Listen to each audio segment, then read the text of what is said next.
Carissimi amici collezionisti delle quattro ruote di Diecast, benvenuti a questa nuova video recensione. Finalmente ce l'abbiamo fatta, dopo la McLaren e dopo la Porsche. Finalmente tocca a lei. Sì.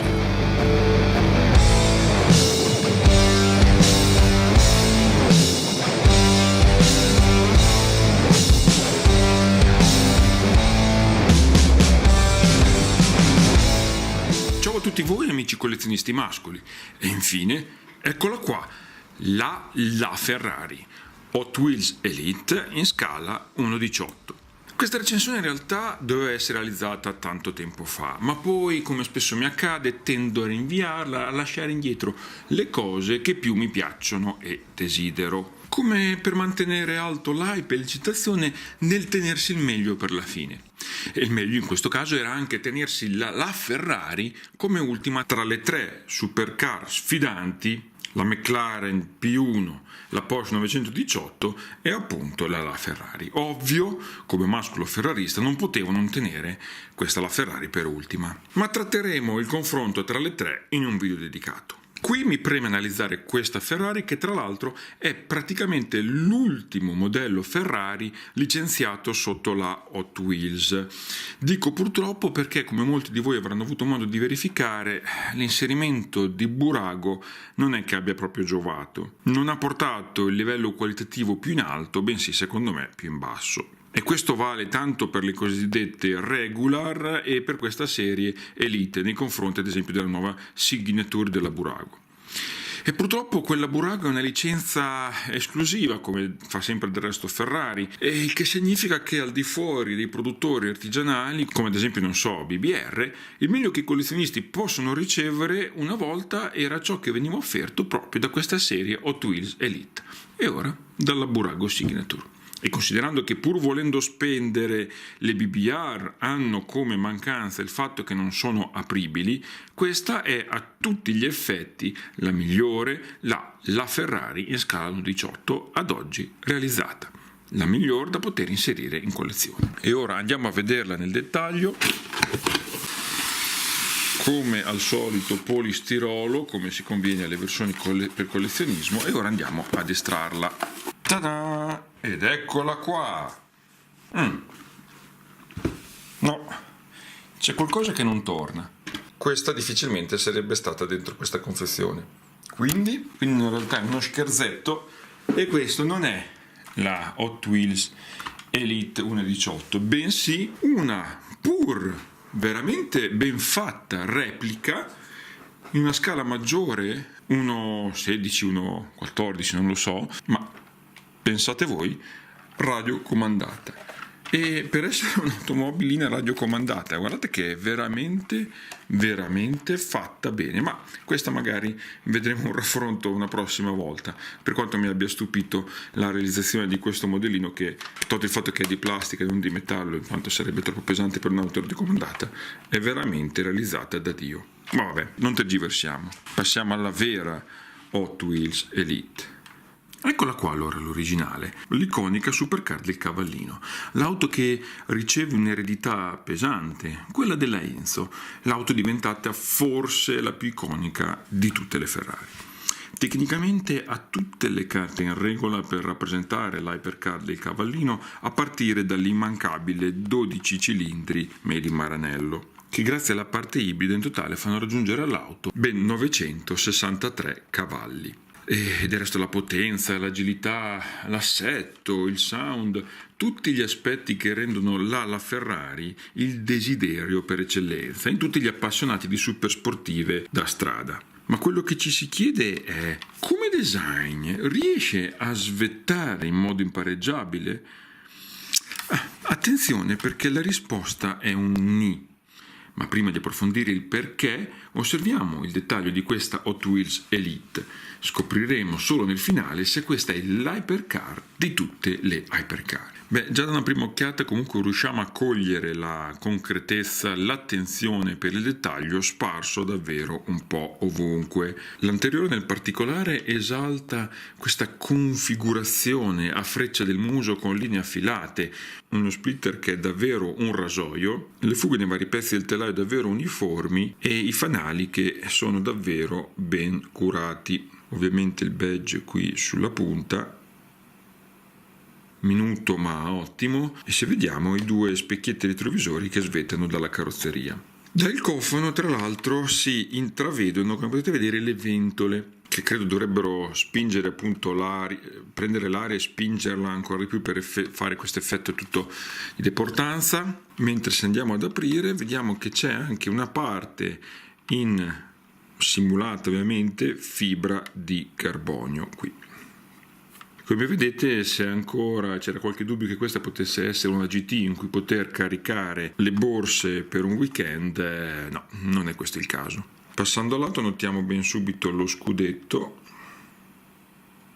e la freccia, in questo caso ovviamente non disegnata, ma che proprio fuoriesce dalla carrozzeria. Poi le ruote, ben proporzionate, cerchioni davvero ben rifiniti e ottime pinze, anzi direi pinzone vista la dimensione, verniciate e logate Ferrari sia davanti che dietro, con i dischi ovviamente simulanti la traforatura.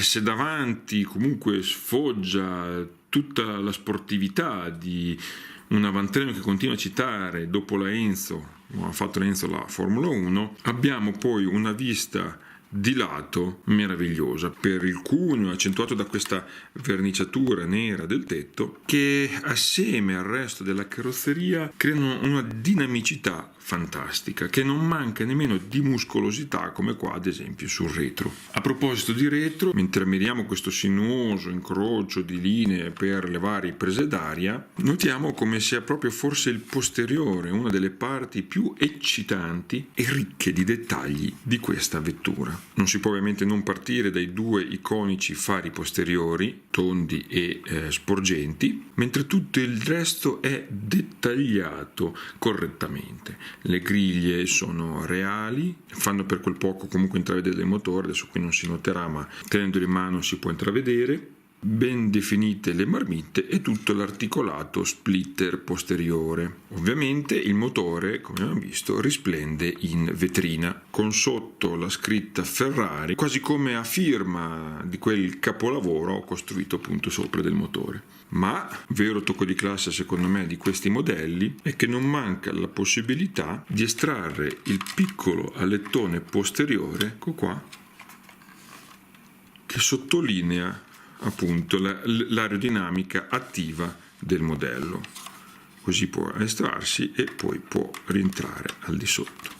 E in un modellino diecast, comunque in certi termini possiamo definirlo ancora, visto anche i prezzi eccetera, commerciale, sebbene abbastanza per collezionisti, comunque apribile come io li pretendo, è uno di quei dettagli che donano molti punti a mio avviso nel giudizio complessivo. Ora andiamo a vedere appunto dentro la belva, ed eccola qua la belva devastante. Si intravede la base sotto, mentre sopra è un fiorir di cavi verniciati e altre parti in fibra di carbonio. Si percepisce insomma la qualità delle rifiniture di un modello di fascia alta. Anche gli interni con molti dettagli nel cruscotto, nella plancia, come anche negli sportelli, denotano davvero un profilo qualitativo importante, tipico della classe elite della Hot Wheels, e probabilmente non siamo ancora ai livelli Auto Art, ma ci siamo davvero